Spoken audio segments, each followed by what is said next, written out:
Hey everyone, it's time for another Mailbag episode. It's time for us to go through your questions. Let's start with this one from, and I hope this is the right pronunciation, Mi Hassan. He says, I'm a fat cyclist with a family. I always wanted to know how pro cyclists can manage a family life alongside their pro life. So how do you do it? I don't think the fat thing was relevant, but he mentioned it, so I did.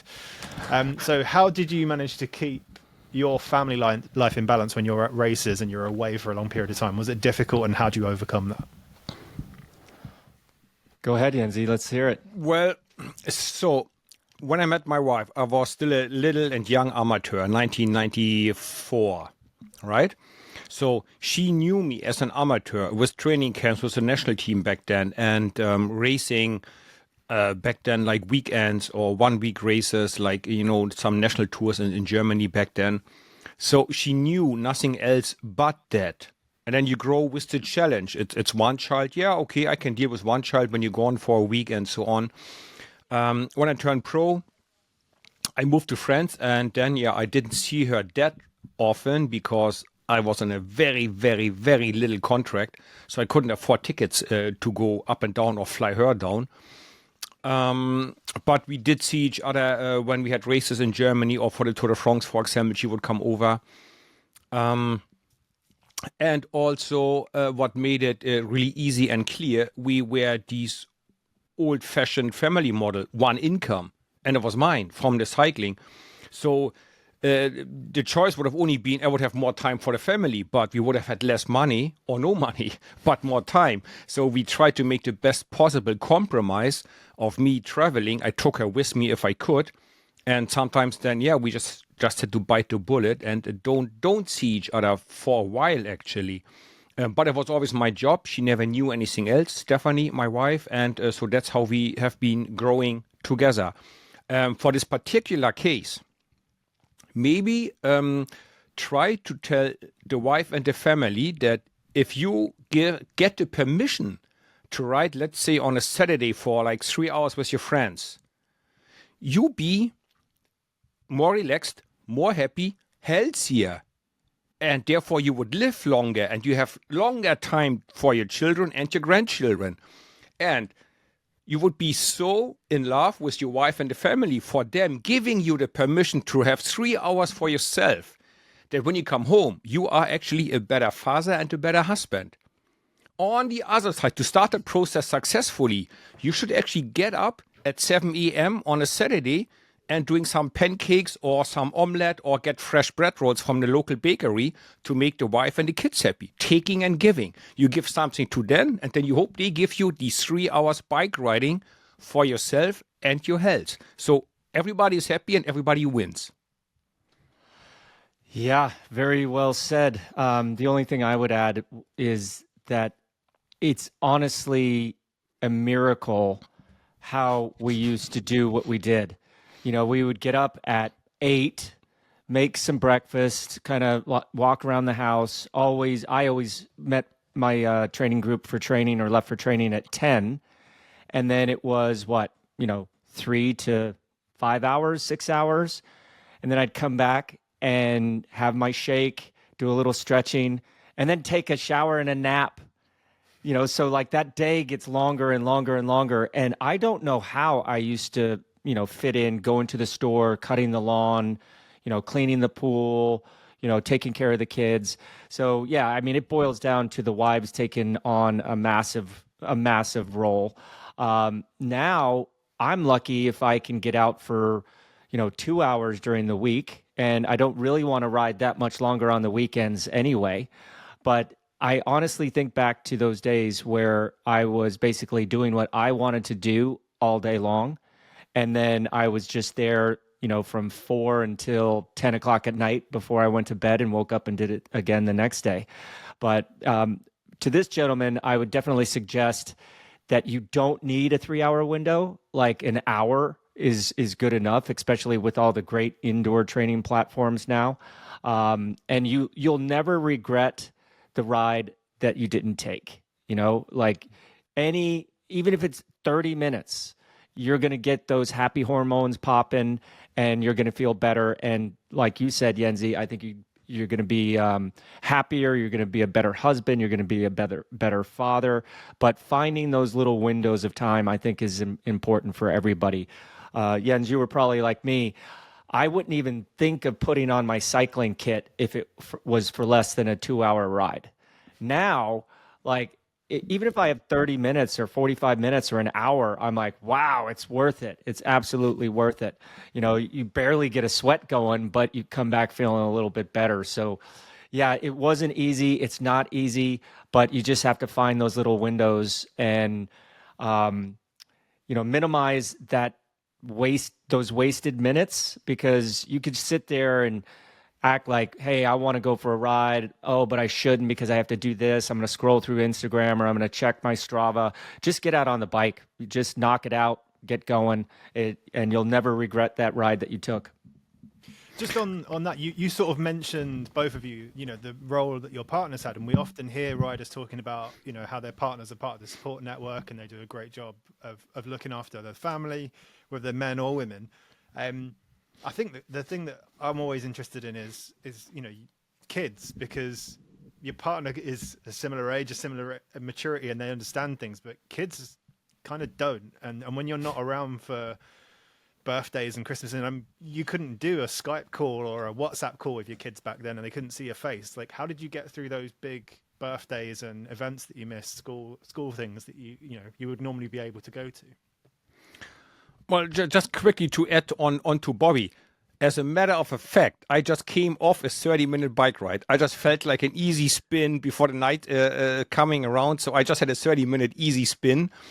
And for the better or the worse, if you want to be a successful athlete, you have to have a certain amount of just selfishness, for the better or the bad. But that's just how it is. And sometimes other people suffer for your dreams to come true. And hopefully the other half of your life, after you retire, you pay it back, and by the end, it's a well-balanced life you had. So the role of the partner and the kids, and you try to call. Back then, we used to write faxes and write what happened during the day and what stuff we have seen and so on. Getting in contact with the kids is actually super cool. I remember, like yesterday, I won a race.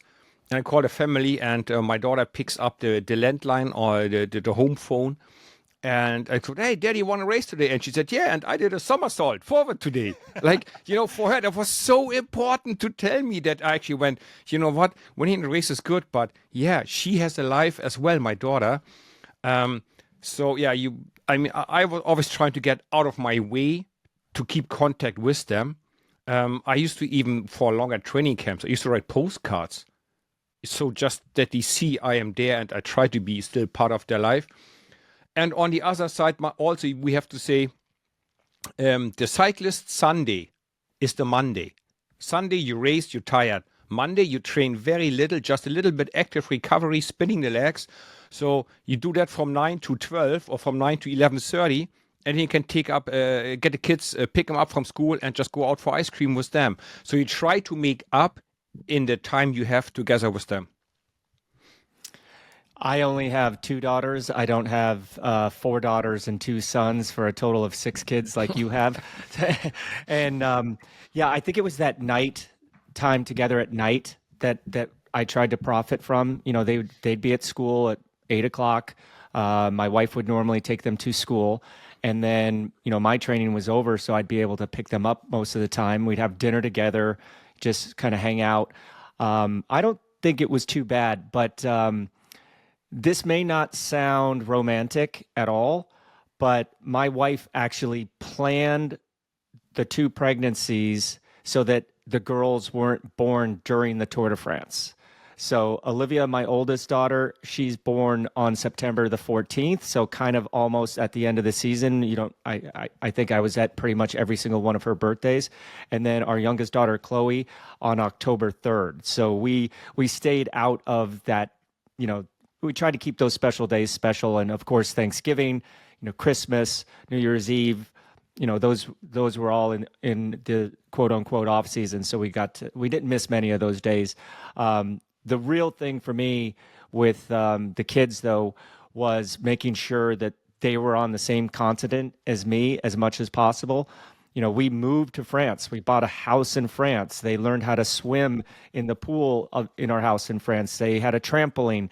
So I don't think I could have been one of those dads that spent, a month and a half in Europe when their kids were over in the US, and then maybe see them for a week or two and then do the same. So, I think I see that with a lot of young riders now, Americans, Australians, that they're actually making their house a home in Europe and being surrounded by their kids, by their partners. And I think that's the only way to do it if you want to stay sane. Now, away from family, this one comes in from Marie Leferrier, and she says, should there be an additional jersey for the leading rider who is 35 or over in a Grand Tour, in addition to the best young rider jersey? Now, we know that you're only allowed to have 4 classified jerseys, but in a dream world, would that be the 5th one that you would add? Well, I love that idea, and I often said it many times. I want a gray jersey, of course gray for the oldest rider or the best oldest rider, simply because if it's a special achievement for somebody under 25 to be amongst the big pros, it is also a pretty great achievement being 35 years and older and still running a good result in a in a pro team or pro peloton. So absolutely, I think that would be a jersey I would like, but it would make more sense actually to bring the combination jersey back. The combination between most points in the yellow jersey, in the green jersey, and in a mountain jersey. And whoever has in combination most points together gets the combination jersey, and it should be one shoulder yellow, one shoulder green, and the belly part should be then white with red dots, so you can see all colors of the combined jerseys. You took the words right out of my mouth. That was, when I got into cycling, that was a jersey in the Tour de France, and I remember Greg LeMond wearing it, and I was like, wow, that's the coolest jersey I've ever seen. So yeah, I would definitely bring back the combination jersey over the old guy jersey, because back when we were racing, there probably would be quite a few over 35s, but nowadays you'd have 1 or 2. I mean, there's not that many guys that are riding after 35 anymore.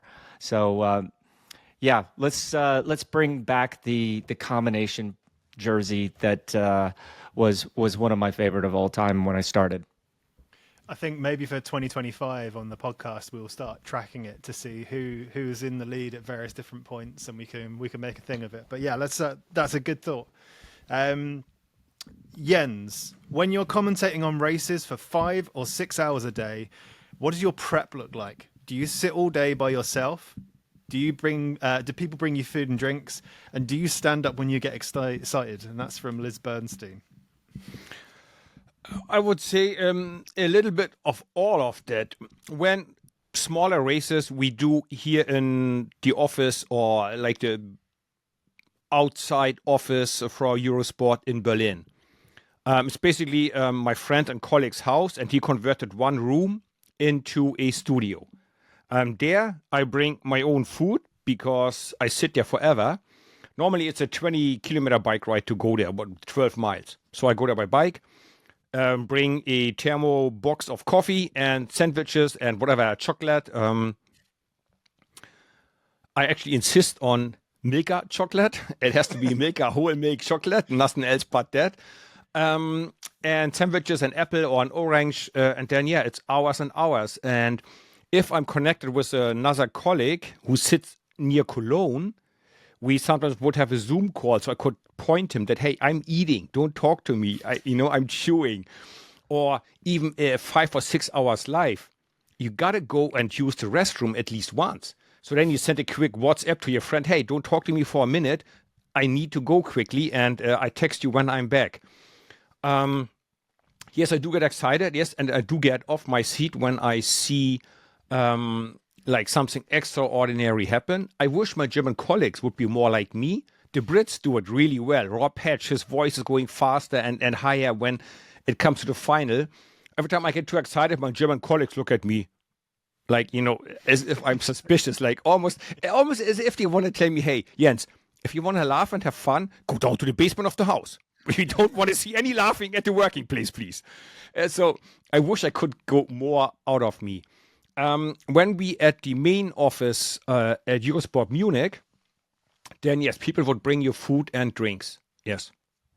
How many coffees do you smash down throughout the day, Yenzi? Oh, I hope my wife is not listening to this one. Well, we had different machines. My wife is bringing up new coffee machines, so more or less every year or 2 years. So now I have one of these little drip coffee things with like a full jar in the morning. It says 8 cups, but nah, it's maybe 2 big ones or 3 big ones, but it says 8 on it. So that goes down from basically school day, 6:30 till 8:30, that one goes down. And then if my wife is not watching, I might make a second one of that for the afternoon, but only if she is not able to catch me doing that. So I think on a good day, probably really 8 cups. 8 cups with coffee and maybe another 2 decaf. Wow. Yeah, I know. It's maybe not healthy, but that's just how I function. I used to do a breakfast radio show in the UK, and I don't drink coffee. And I had the biggest sort of moment of shock when I turned up at the team and found one of the producers, and he said, "You're going to have to start drinking it." We started at 3:30 in the morning. And he said, "You're going to have to start drinking coffee because you're not going to get through the day." And I watched him make a coffee, and I thought, no, I'll be all right, because he used to have a double espresso in an Americano, and then he would drink that, and he'd come back half an hour later and have the same. And he'd do that every single day. And I thought, whoa, no, that's not for me. But Bobby, you've done a bit of commentary yourself. Now, I've kind of got in my head, I'd imagine you're the sort of person that would do a lot of prep. Would that be fair? Would you like have the names of the riders written out, or were you different when you were doing that? Yeah, you obviously want to know the names. You want to know what teams they're on. When you see them every day and you do what Jens does, I'm sure it kind of comes easy. But, as the few commentating gigs that I've done, I've really enjoyed. I was a little bit nervous to do them, but then, man, it just comes back so quick. And my wife always said, you're sitting here on the couch basically talking to yourself. Why don't you find a way to get paid to watch the race and talk to yourself? Which is, maybe something I'll look into in the future. But I just love watching bike racing. And we know what it felt like. We know what the guys and the girls are going through. But, I don't know if I could have that extreme passion and that extreme focus as much as like Rob Hatch, for example, like you mentioned. I mean, just race after race after race, and that passion and that focus. And then our friend Christian Vandevelde does that a lot as well. And often I'll call him after or text him after he's done. And an hour and a half after the race, he's like, "No, I'm not done yet. Now we have to do the YouTube stuff." So they go from, doing 4 to 6 hours of that, and you think they're done and they can go home or go out for a bike ride. And then they're doing all the B-roll stuff, all the stuff for YouTube. So yeah, long days that all of you deserve a medal for. And hopefully you're paid very well for it, because it's such an important part of watching the race, not only for the super fans like myself, but for the new people that are coming into the sport. Well, and also preparing it. You never know if it's a boring day or exciting day. And if it's a long and boring day, you gotta be prepared with old stories. So I would say for a big race like the Giro, the Tour of Spain, it's 2 hours preparation. 1 hour the night before, 1 hour in the morning. You dig into the history. Who won on this stage? Who won on this final climb? You do a bit of history. What happened here in the medieval ages, all these sort of things. So you always have something to talk about, So it's an hour at night and an hour at the morning to get ready for today's stage, basically. The other thing that I really enjoy listening to and wonder, was that off the cuff or did you prep for that as well? Are those little one-liners? Robbie McEwen is amazing at this. He'll say something like, I'll say a very generic one, like, he's as cool as the other side of the pillow, but it seems like they're always coming up with these new ones. And I'm like, man, is there like an AI software that you say something and you give me a list of 10 things to explain it being hard or being tricky. So I always kind of chuckle to myself when they come up, when all the commentators come up with those things. I got to wonder, who told them that? Did they research that? Were they keeping it in their hip pocket until like a really crucial part of the race like this? Will they use it again the next day? It's kind of a cool little thing that you guys do. Well, we're getting to that point of the year, aren't we, where Rob Hatch will be starting to prep his Giro coverage. I think he said he starts about sort of 6-7 months before it starts, which blows my mind every time I think about it. And we've got another commentator who will remain unnamed coming up in a future episode who's also giving us some insight on how it all works. So we'll come to that when that happens. This is a message from Jay Kinsman, and he sent this into the Odd Tandem email. If you want to get your messages in, send them to oddtandem@shockgiraffe.com. He said, I live in Colorado Springs, and I was able to see the USA Pro Challenge during its short life from 2011 to 2015. Have you guys heard any rumors of it coming back? And do either of you have any great memories of those races? And he mentioned in particular, Jens, he remembered seeing you in 2012 win at Beaver Creek. So, great memories of the race. I suppose... Have you heard anything about it coming back? And if not, where would you like to see an American race if you could have one anywhere?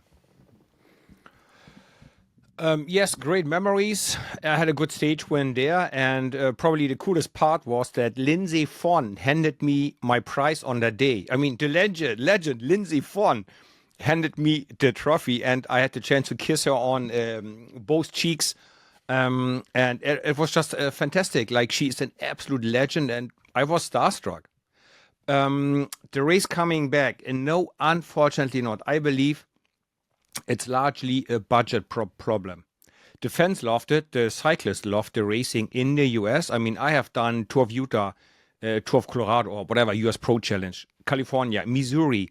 Did I mention Georgia already?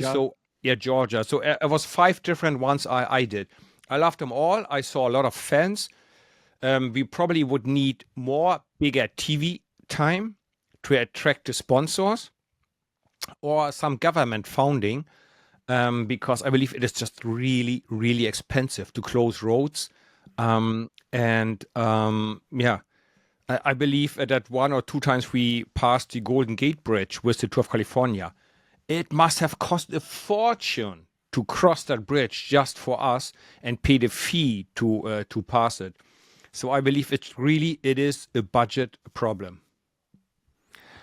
I wish it was coming back. I don't see it coming back either, unless the sport really takes an upturn in the U.S. But, being from Colorado, watching the Coors Classic, and then seeing that race come back after I retired, I was still excited because there's so many classic road race courses or areas in Colorado. I wish they had really kind of mimicked it a little bit more around the Coors Classic stages, but they had what they had. I think they started off pretty with big ambitions and then kind of truncated it. And the last year I think they had it was 2018, if I remember right. And I actually got to drive the car for the Hincapie Citadel racing team. I was I guess, a DS. And we had little Mini Coopers as our team cars, which you would think, hey, that's not a big enough car for all the rain bags and all the wheels and stuff. But it was so much fun to drive. It was like driving a go-kart around. And we were doing the Vail circuit race, the Vail it wasn't a criterium, but I was able to bring people, pull off, have somebody jump in the car, had my dad jump in the car, I had his wife jump in the car, a couple of friends jump in the car to do one lap. And, your head is on a swivel, especially in those circuit races. And my memory is my dad, as he gets out of the car, he could not wait to get out of the car. His wife, on the other hand, was like, can we do another lap? That was so much fun. But yeah, Tour of Colorado, I hope it comes back because that was the origin of cycling for me. So yeah, fingers crossed that that somebody comes in and gets that going again. Many of our friends, Christian Vaneveld won it. You won a stage, George won a stage. Just really cool thinking back to what we had for those years, and pray that it comes back. Yeah, we've spoken a lot in the past, haven't we, about how sort of it feels a bit strange that the US doesn't have a single race on the calendar. And yeah, we just got to hope that someday someone with big pockets or someone that's got a hand in government can get something back on the calendar. One last question. This comes via YouTube from Ben Vanderford, and it was on our video with Cassia Niwadoma, and he was sort of reacting to something that Cassia said, where there was some backlash to Kenyon SRAM when they carried on riding when Demi Vollering went down. And he said, if everyone was to stop when Demi went down, what's the point? Waiting for her to get back up again and start? And I sort of wondered, have you guys been in that situation where you're on a rival team and the leader of the race or another team's leader goes down, and how do you react? What is the protocol in the peloton? Is there a protocol, or do you just have to completely deal with it on the fly? There's clearly a protocol, and don't attack when a yellow jersey is, having a mechanical problem like a puncture or a crash. It is one of the few unwritten rules that is still there, still active, and will be almost never be broken, right? There was a different situation there. And I believe also Demi could have gotten up a little quicker and start riding again. That would have saved her tour as well. If the crash happens early on, you can wait. The entire peloton can wait. If it's closer towards the final, let's say in the last 10 kilometers, no, you cannot stop the Tour de France because the sprinters are on full gas with their trains. Everything is organized. They already took a lot of risk and invested power and nerves and energy and resources to be in that position in the last 10 kilometers. There's no way you can stop the race. I mean, we had Fabian Cancellara crashing out of the race, losing yellow jersey because of a crash. So sometimes, just shit happens, So there's always, you can discuss this forever normally. But even that situation, not only Kasia kept on racing, but others kept on racing, even teammates of Demi Vollering. So I guess also a lack of communication there. Even her own teammates didn't really know where she is, how far she is back, or if they should wait or not. So I believe in that case, nobody really broke the rule. It was just for Demi, a lot of bad things coming together, a lot of unfortunate coincidence coming together. But I don't think really anybody targeted Demi Vollering on the ground and attacked because of that. It was just in the heat of the race.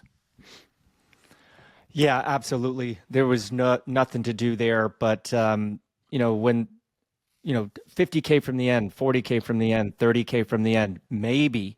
But let's just say that's a sliding scale, open to interpretation if you wait or not. But this one was a zero chance of waiting. Yeah, what are you going to do? Sit there and wait for her to, crack her back like it looked like she was doing, and then just from a standing start race for 8 kilometers? No. We have seen some examples in the past. I remember where the yellow jersey would crash or even stop for a nature break, and a certain team would make it a little bit more difficult for him to get back on. But it's just, one of those rules that we have to respect. But, Rubin's racing, and this is chess, not checkers, right? Like you dedicate your entire season and, that stage and your teammates and the race staff, if a crash happens, and it happens, you got to play it through. And I think with Kasia, she actually said that the radio really wasn't working. So everyone was just doing their thing. The only thing was no one was looking to see where the yellow jersey was, and she was on the side of the road. And I agree with you, Jens. I thought her race was over. But when she got back on and was taking her time, and then towards the end really pushing, I said, man, you should have thought about pushing like that a little bit earlier. Because when you're that close to the finish, you cannot count on sportsmanship. You cannot count on charity. you got to get up on that bike unless something's broken or you're concussed, because it's so close to the finish, you never know what'll happen. And, like you said, there's so many things. Kasia having Chloe Dygart on the front, just drilling it. If Kasia was by herself, maybe there's some second guessing, but, Chloe was a motorcycle that day. And then with Demi's two teammates, one, Vlanka Voss, who actually won the stage, you can't blame her. And, then Lorena Wiebes was sprinting for 8th or 9th place. And then, you see on TV that there's Demi chasing by herself or with one teammate. Tough decisions. And at the end, there's nothing you can do. You got to wait for the yellow when it's fair. But in the heat of the race, sorry, all bets are off. Yeah, and obviously we found out this week that Demi said she sort of fractured part of her tailbone, but no one knew that. Like you said, the radios weren't working. It's very difficult, and it's not like a situation where we had in 2012 where Bradley Wiggins sort of neutralized the race in the yellow jersey because Cadel Evans he'd run over some thumbtacks that had been thrown on the road. Cassia's not in a jersey. She doesn't have that authority at that point. She's not a former winner of the tour. It's difficult, isn't it? To like you say, everyone's got their own goals, including Demi's teammates. It becomes very difficult to control things. But yeah, that's really interesting. And thanks for your comment, Ben. This is our final mailbag of 2024. But we will be back doing something similar, which is with Bobby and Jens, and I suppose myself this time because I'll be on camera at some point. We'll be doing the Bo Jensie Awards, and we want your nominations for these.